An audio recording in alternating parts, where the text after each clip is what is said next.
जय हिंद मित्रों, आप सभी का हमारे आपके अपने यूट्यूब चैनल डीएस प्लेनेट पर हार्दिक स्वागत है।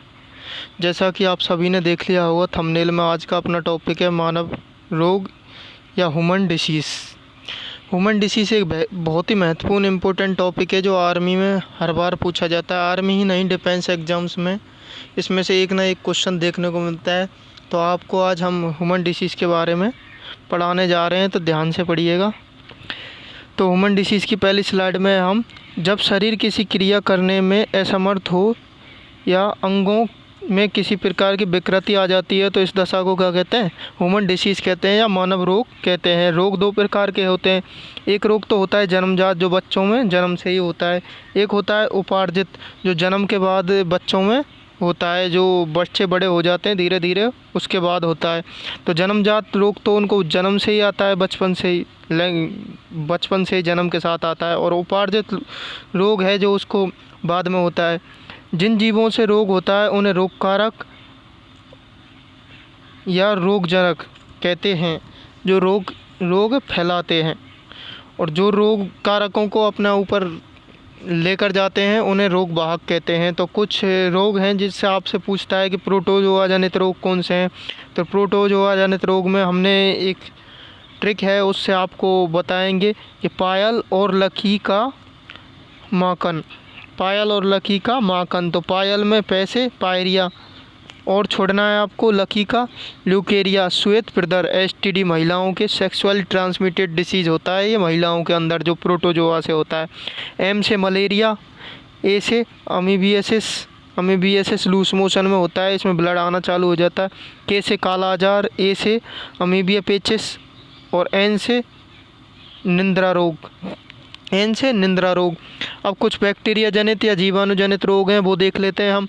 जैसे गोटी ने कुछ एक ट्रिक है इसकी, जैसे गोटी ने निम्मों को छठा सीडी और एफएम प्ले करने को कहा। जैसे कि गोटी ने निम्मों को छठा सीडी और एफएम प्ले करने को कहा। तो देख, गो से गायनेरिया, ये एक सेक्सुअली ट्रांसमिटेड डिसीज़ है। टी से टिटनस, निम्मों के ने से निमोनिया, को से कोड लिप्रोसी कहते हैं इसे इंग्लिश में, ये भी याद रखना है आपको। लिप्रोसी या कोड कुछ भी दे सकता है आपके लिए। छठा छः से टीबी, टाई से टाइफाइड, सी से सिफिलिस, ये भी सेक्सुअल ट्रांसमिटेड डिसीज़ है। डी से डायरिया, एफ से फूड पॉइजनिंग और एम से मैम और प्ले से प्लेग और को से कुकर खांसी और के कहा के हा से हैजा कोलेरा। तो अपनी अगली स्लाइड पे चलते हैं। ये कुछ विषाणु जनित रोग हैं जिसमें एक ट्रिक आपको, सांस रेखा हमें टीडी करके पोएचे छोड़ गई। क्या ट्रिक है आपकी? सांस रेखा हमें टीडी करके पोएचे छोड़ गई। तो सांस से सार्स इसका है सीवियर एक्वायर्ड रेस्पिरेटरी सिंड्रोम इसकी फुल फॉर्म है सार्स की।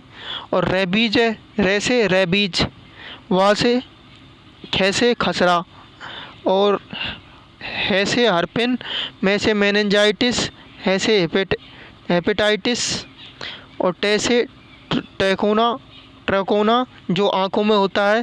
पे से पोलियो, ए से एड्स और चे से चेचक, छः से छोटी माता, डे से डेंगू और गे से गलसुआ या मम्स और ई से इन्फ्लुएंजा। तो आपको इसी तरीके से ये वो करने हैं। जो स्वाइन फ्लू होता है, स्वाइन फ्लू सुअरों से होता है, जो H1N1 जो सुअरों का मांस खाते हैं उससे स्वाइन फ्लू होता है, जिसमें H1N1 वायरस पाया जाता है, विषाणु पाया जाता है। और बर्ड फ्लू होता है जो मुर्गियों के मांस से होता है, H5N1 वायरस पाया जाता है। आपके लिए एक इम्पोर्टेंट पॉइंट है, सर्दी जुकाम वायरस जनित रोग हैं जो राइनो वायरस के कारण होते हैं। तो आपसे पूछ सकता है कि सर्दी जुकाम किस वायरस के कारण हो सकते हैं। तो अगला देखेंगे हम कवक जनित रोग के लिए आपको लिए ट्रिक है सागा। क्या है? सागा। एस से स्केपीज, दाद खाज खुजली, रोगजनक है रिंगवॉर्म, हाइपोफाइटोनिस कवक नामक कवक होता है रिंगवॉर्म, जिसके कारण ये दाद खाज खुजली होते हैं। इन्हें स्कैबिच बोलते हैं एक शब्द में। और ए से एथलीट फुट टीनिया पेडिस नामक कवक के कारण होता है ये।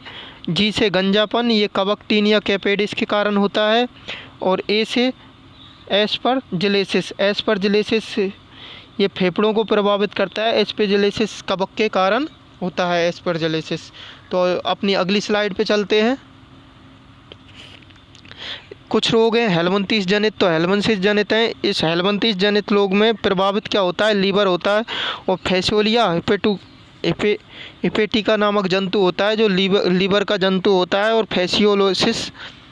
फैसियोलोसिस रोग करता है। तो इसकी एक ट्रिक है अपनी हाथी का फेस टिनी है ना, इसकी ट्रिक है हाथी का फेस टिनी है ना। तो ऐसे हाथी पाम एलिफेंटियासिस, इंग्लिश में से एलिफेंटियासिस कहेंगे, या इसे फाइलेरिया जो कवक है ब्राउचेरिया ब्रोंकाइस नामक कवक से होता है। और मच्छर जो है इसका वाहक है क्यूलेक्स मच्छर। और फैसे क्या है आपके फैसियोलेसिस किसके कारण होता है, फैसियोला हिपेटेरिका लिवर जंतु है जिससे लिवर प्रभावित होता है।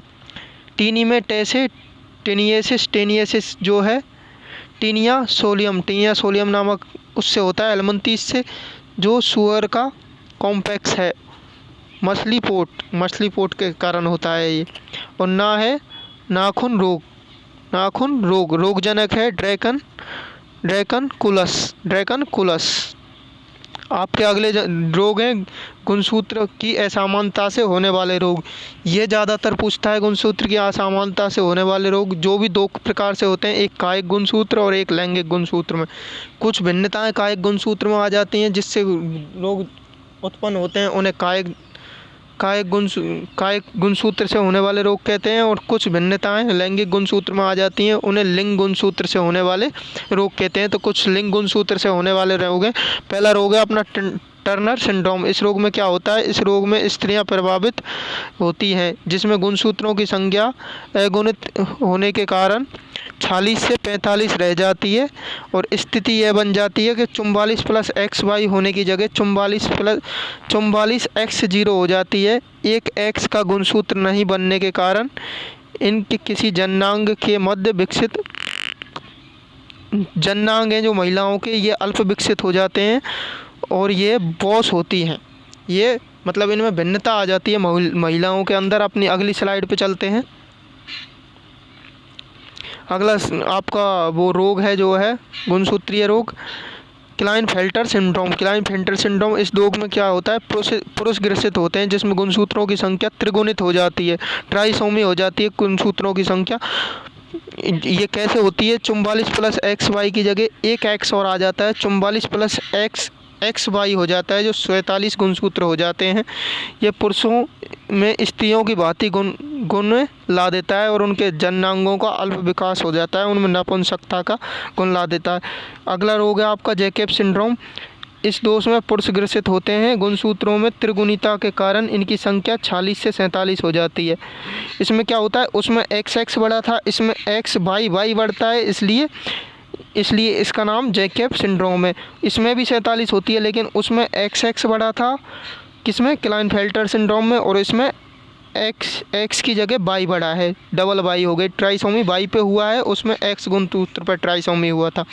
इनमें पुरुषों के टेस्टोस्टेरोन हार्मोन की स्रावन क्या हो जाता है, अधिक हो जाता है। यह पुरुष अधिक क्रोधी सनकी होते हैं। अधिकांशतः इनमें इस सिंड्रोम से ग्रसित पुरुष आपराधिक प्रवृत्ति के होते हैं। मतलब इनमें क्या है, टेस्टोस्टेरोन हार्मोन का स्राव ज़्यादा होने लग जाता है ऐसे पुरुषों में, और ये आपराधिक प्रवृत्ति के होते हैं ज़्यादातर ये लोग। कायिक गुणसूत्रों की कमी से होने वाले रोग हैं जिसमें है, पहला है डाउन सिंड्रोम। पहला कौन सा है, डाउन सिंड्रोम है ना, पहला कौन सा है, डाउन सिंड्रोम है। इस सिंड्रोम में 21वें गुणसूत्र में लिंग गुणिता होती है जिससे गुणसूत्रों की संख्या 46 की जगह 47 हो जाती है। उसमें तो 46वें गुणसूत्र में हो रही थी उनमें, इसमें 21वें गुणसूत्र में क्या हो जाती है, त्रिगुणिता हो जाती है। क्या हो जाती है, त्रिगुणिता हो जाती है, जिसमें 46 की जगह 47 हो जाते हैं। इस सिंड्रोम से ग्रसित बच्चों में मंगोलिज्म या अंगों का मूर्खता, मतलब थोड़ी सी मूर्खता रहती है ऐसे बच्चों में। ये मंगोलिज्म बच्चे कहते हैं इन्हें, मंगोलिज्म पैदा हो जाता है। इसमें शिशु मंदबुद्धि पैदा होता है, नाटी कदगा होता है और मोटी त्वचा होती है, मुख खुला हुआ होता है, मोटे मोटे इसके गाल होते हैं थोड़ा सा। अगला रोग है अपना कायिक गुणसूत्रों का, एडवर्ड सिंड्रोम। इसमें गुणसूत्र में 48वें गुणसूत्र पर एक गुणसूत्र की वृद्धि हो जाती है, जिससे गुणसूत्रों की संख्या 47 हो जाती है। इसमें किसकी में हो रही थी? 21वें गुणसूत्र में। इसमें किस में हो रही है? 18वें गुणसूत्र पर, है ना।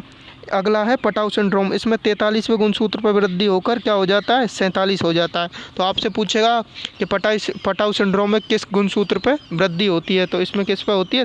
13वें गुणसूत्र पर होती है।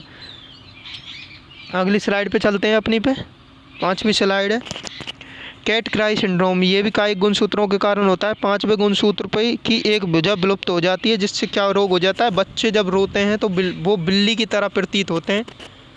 वो कैसे प्रतीत होते हैं? बिल्ली की तरह प्रतीत होते हैं। अगला अपना रोग है माइलोइटिस ल्यूकेसिस। 22वें गुणसूत्र पे फिलाडेल्फिया हो जाता है, असामान्यता के कारण हो जाता है। 22वें नंबर के गुणसूत्र पे फिलाडेल्फिया भी कहते हैं। इस गुणसूत्र की असामान्यता के कारण होने वाले रोग को माइलोइड ल्यूकेमिया कहते हैं। अगले आनुवांशिक रोग हैं हीमोफीलिया, वर्णांधता, थैलेसीमिया और आनुवांशिक रोग हीमोफीलिया, वर्णांधता, थैलेसीमिया और सिकल सेल एनीमिया। ये आनुवांशिक रोग हैं, ये जन्म से ही बच्चे के लिए आते हैं। हीमोफीलिया इसमें क्या है? ये एक आनुवांशिक रोग है जिसके अंदर रक्त का थक्का नहीं बनता है। रोग विटामिन के कारण होता है। ये रोग विटामिन के कारण होता है। इस रोग को शाही रोग भी कहते हैं, क्योंकि यह सिंड्रोम शाही परिवार में देखा गया था। सबसे पहले शाही परिवार में देखा गया था। अगला है वर्णांधता। इसमें कलरों का ज्ञान नहीं होता है। और अगला है थैलेसीमिया। इसमें थैलेस प्लस एनीमिया, इसे समुद्री रोग कहते हैं। अपनी अगली स्लाइड पे चलते हैं, टाइम ज़्यादा हो रहा है इस वजह से। तो आनुवांशिक रोगों आपसे पूछ लेगा कुछ रोग देखे कि इसमें आनुवांशिक रोग कौन सा है। तो आनुवांशिक रोग हीमोफीलिया, वर्णांधता, थैलेसीमिया और सिकल सेल एनीमिया। अपनी अगली स्लाइड पे चलते हैं। अगली स्लाइड है अपने 7 नंबर की। इसमें आपसे लैंगिक संपर्क से होने वाले रोग, तो आपसे पूछ लेगा कि इनमें से एसटीडी रोग कौन से हैं। 4 नाम देके तो उसमें से एक एसटीडी रोग होगा। तो एसटीडी रोग है एड्स, गोनेरिया, सिफिलिस और ल्यूकेरिया। ये ल्यूकेरिया प्रोटोजोआ द्वारा होता है वुमेन्स में। जो एड्स और गोनेरिया और सिफिलिस है ये जीवाणु द्वारा होता है, मैन और वुमेन दोनों में। और एड्स है जो वायरस द्वारा होता है, मैन और वुमेन दोनों के अंदर। ये सेक्सुअल ट्रांसमिटेड डिसीज़ हैं। ये क्या है? लैंगिक संपर्क से एक दूसरे में फैलते हैं। तो अपनी अगली स्लाइड पे चलते हैं। आपके लिए ये स्लाइड बहुत ही इम्पोर्टेंट है। आपको कुछ याद रखना है या नहीं रखना है, ये स्लाइड बहुत ही ज़्यादा इम्पोर्टेंट है, ये याद रखना है। प्रोटोजोआ जनित रोग हैं, रोग वाहक हैं और रोगजनक हैं और प्रभावित अंग हैं। तो पायरिया है, इसमें एंट अमीबा जिजीवेलिस नामक रोगजनक होता है और जीवाणु होता है वाहक। इसका जीवाणु क्या होता है? इसका वाहक। ये किसको? मसूड़ों को प्रभावित करता है, मसूड़ों में खून आना चालू हो जाता है। मलेरिया ये प्लाज्मोडियम रोगजनक है, मादा एनाफिलीज इसका वाहक है, आरबीसी को प्रभावित करता है ब्लड में। ये एमीबियासिस है, ये अमीबा के कारण होता है, दूषित जल व भोजन से है और ये आंतों को प्रभावित करता है। काला आजार लिरमेनिया डेओनाई रेत बालू मक्खी के द्वारा ये फैलता है, ये अस्थि मज्जा को प्रभावित करता है, बोन मैरो को। अमीबिया पेचिस ये एंट अमीबा हिस्टोलिका के कारण होता है, ये दूषित जल और भोजन से होता है, ये भी आंत को प्रभावित करता है। निंद्रा रोग ये ट्रिप्नोसोमा द्वारा होता है, जो सीसी मक्खी इसका भाग होती है और इसमें मस्तिष्क को प्रभावित करती है, ये निंद्रा रोग कहलाता है। तो आज की क्लास आपको कैसी लगी कमेंट में बताना। थोड़ा क्लास जल्दी में बनाई है क्योंकि समय का अभाव था और बताना आपको पूरा है, क्योंकि ये क्लास 1 घंटे में जाके पूरी हो पाती अगर आपको डिस्क्रिप्टिव तरीके से पढ़ाया जाता, इसलिए आपको इस तरीके से बताया है। तो आप हमारे चैनल को फॉलो करें, लाइक करें, सब्सक्राइब करें और वीडियो को कमेंट में बताएं कि आपको वीडियो कैसी लगी। वीडियो के डिस्क्रिप्शन में आपके लिए हमारे व्हाट्सअप चैनल और टेलीग्राम चैनल की लिंक दिए हुए हैं, जिसमें आपको वीडियो नोटिफिकेशन और जॉब से रिलेटेड सारी जानकारियां समय समय पर उपलब्ध की जाएंगी। तो फॉलो करें गाइस, चैनल को सब्सक्राइब करें और टेलीग्राम और व्हाट्सएप ग्रुप से जल्दी जुड़ जाएं। धन्यवाद।